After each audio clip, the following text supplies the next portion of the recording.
Hey everyone, how are you all? Welcome or welcome back to my channel. I'm dor.sack and today I'm going to share with you my top 5 ways to swaddle my baby.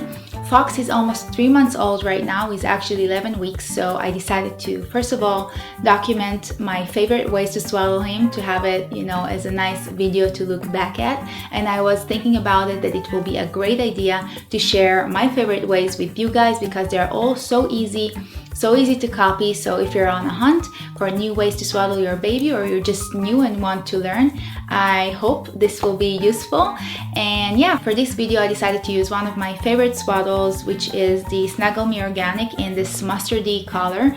I really love it because it has a little bit of a stretch to it. I found that the ones with the stretch are easier and they look nicer when you're done, but I also have regular cotton ones that works really well as well. So whatever you have, you can use.